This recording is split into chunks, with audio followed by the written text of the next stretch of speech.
Coming up, want to know if targeting a keyword misspelling will actually help you grow downloads for your app?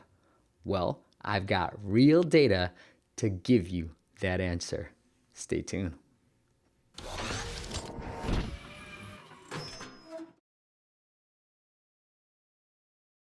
What is up, App Nation? It is Steve P. Young, founder of appmasters.com. Now I need a rhyme. .com, the place you dom when you want action-packed content in the app business. Anyways, I'm coming to you from sunny, now I get to wear t-shirts again, California. And today I want to talk about something that has actually helped our clients grow downloads. And that is finding and targeting keyword misspellings. Keyword misspellings. Now, one of my clients, I won't tell you who because I don't want you to know this keyword, but we helped double 128% increase to be quite exact his downloads by finding a keyword that was a misspelling of a very popular keyword and that had a good amount of traffic and very, very low competition. And we got him to be number 1 for that particular keyword. And he's grown his downloads for that too. And so targeting these misspellings is yes. The quick answer is to the title of this video is yes. Actually targeting these keywords, the misspellings, will actually help you grow downloads. And I'm going to show you a couple of different tools that I personally like to use when I'm trying to find these misspellings. But what I have to tell you is there has to be traffic for these keywords because a lot of this misspellings do not actually have traffic. That's what I found. But when you find one that does and it's low competition, man, it's beautiful. So without further ado, let's get into some of those tools to help you find these misspellings. Now, all these tools are linked up into the description below. So if you want to check them out, you can. It is all linked up into the description below. But the first tool I'll highlight is SEO Book. Now, this is a keyword typo generator. So it's pretty cool. I like it. And be careful because I've used this a couple of times and it will give you a ton of results, And so just be careful with that. But let's pick a keyword in entrepreneur because that's something that I always misspell. But you can pick these parameters. So what if I skip the space or, excuse me, I skipped a letter. Maybe I forgot a letter. Maybe we want to put that. Maybe I missed a key. I mistyped the key. You know, sometimes I'll put the P or O instead, so you can click that, right? And you can click all of them. If you do all of them, if you click all of them, it's going to give you so many results, okay? So be careful. I'm going to put skip a letter and miss key, okay? And you generate typos. So here are all the variations. Right here, like I said, a whole lot.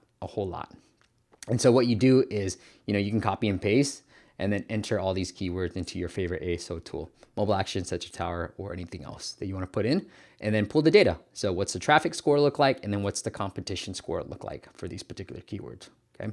That's a quick way of doing it. So the next tool I like is called spellchecker.net, Now what I would advise you to do is, as you can see, this is very spammy and there's a lot of crazy ads on here, but is use the link that I've highlighted below and just change the keyword that you want to look at. So if it's entrepreneur, right now it's spellchecker.net/entrepreneur. If you want to figure out a different keyword, just change that slash into something else. So if it was, I don't know, give me another word, Amazon.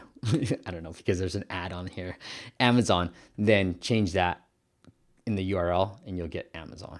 Okay. So I'm going to go back.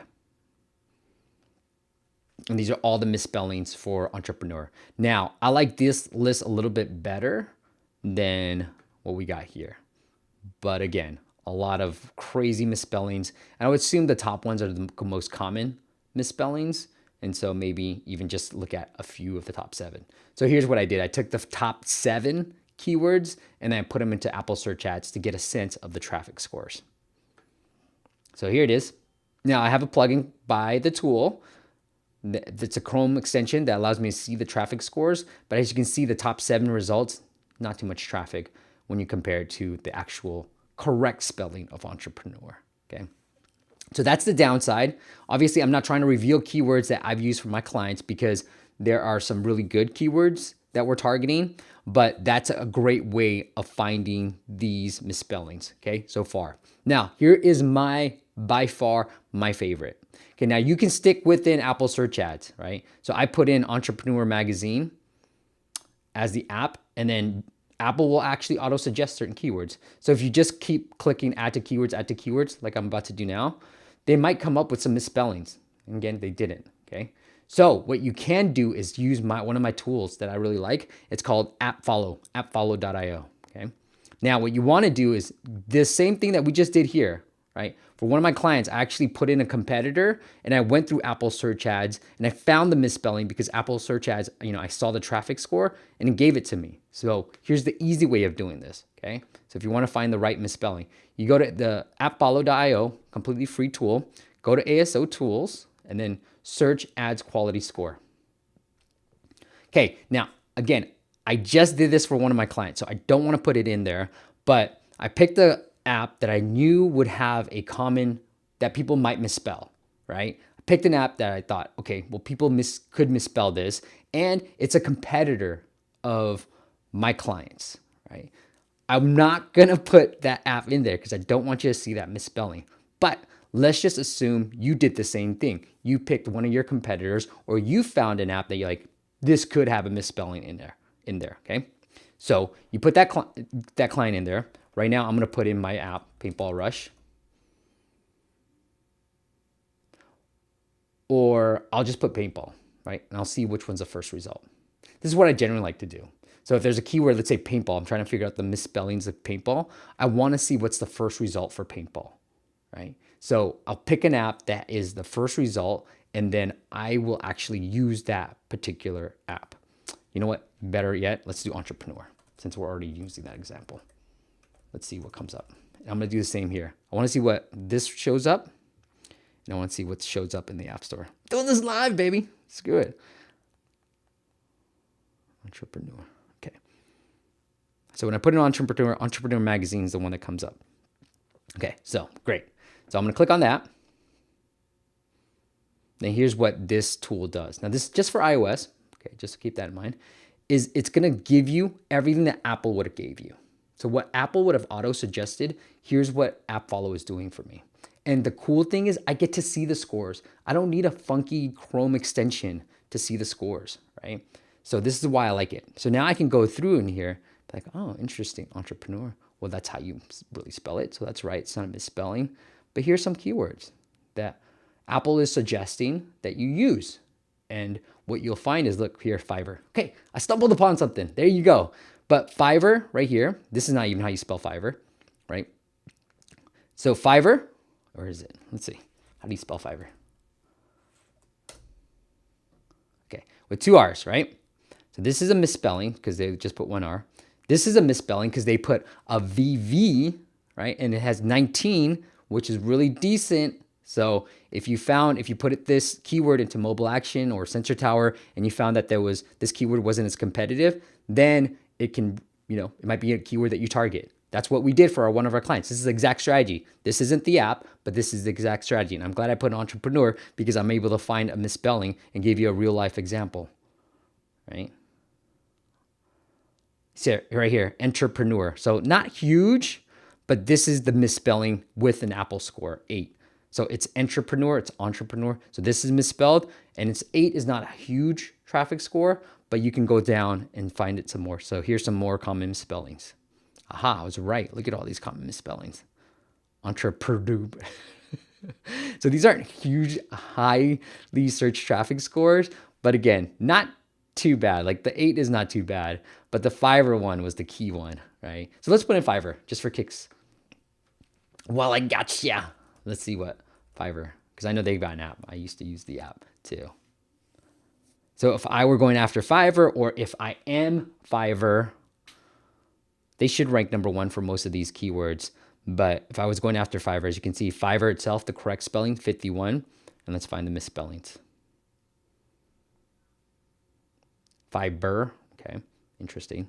There's another, right here, Fiverr, right, with just 1 R, 31. Here's some misspellings. Decent traffic, right here. As you can tell, really good traffic here. So if I'm going after Fiverr or if I'm competing against them, really good keywords down here that if you combine them all, they might have low difficulty. I'm not going to spend the time to do this unless you become a client of ours, but we would pull that data through Mobile Action Sensor Tower to see how competitive these 3 keywords are. So there you go. That's how you find these misspellings. They do work. I've got real data to back it up. Help the client double his downloads just by targeting a misspelling, getting him to be number 1. Now that you see there's traffic, you got to figure out how competitive the keyword is. Okay, if it's too competitive, it might not work as well. I generally like to find generic keywords. Fiverr, obviously, I think these misspellings will all lead to Fiverr, the app itself. But if you find a generic like camera misspelling that has good traffic, then that is a really good keyword. And that's what we did for our client, is find a generic keyword that had a misspelling with good traffic scores in it, and we doubled his downloads. All right. Until next time, I will see you on the next video. The last thing I will end with is, if you guys want to check out AppMasters Academy, appmastersacademy.com, this gives you, what I'm going to start doing is putting some of this video that I put on YouTube and organizing it in a way, because I think this is really good content, 1. And 2, I'm going to organize it in the Academy as well. So the Academy has our greatest growth hacks that we've ever done for our clients, that we've executed on. They are within the AppMasters Academy courses. So you have hours, hundreds, if not thousands by this point, hundreds of hours of courses that show you our entire playbook on how we help our clients grow downloads cost effectively. So this video, along with some other ones, are all behind it, especially our exact process for ASO. And what I've been doing is people who are already Academy members, they've seen some good results, right? And so what I'm trying to do with them that are members that want to pick my brain is just recording those calls and making it available to all the rest of the Academy members. And then within a few months, we'll probably build out a community so that we can all help each other out as well. So if you guys want to get access to it, it is one of the best things I've ever done. It is appmastersacademy.com. Go check it out. Sign up. It's one low monthly price, appmastersacademy.com. And until then, make sure you hit subscribe, please. All right, let's get to 3,000. All right, let's just slowly but surely climb this YouTube mountain of subscribers. But hit subscribe. Let's get there. So thank you. I appreciate you, and I will see you on the next video. Bye.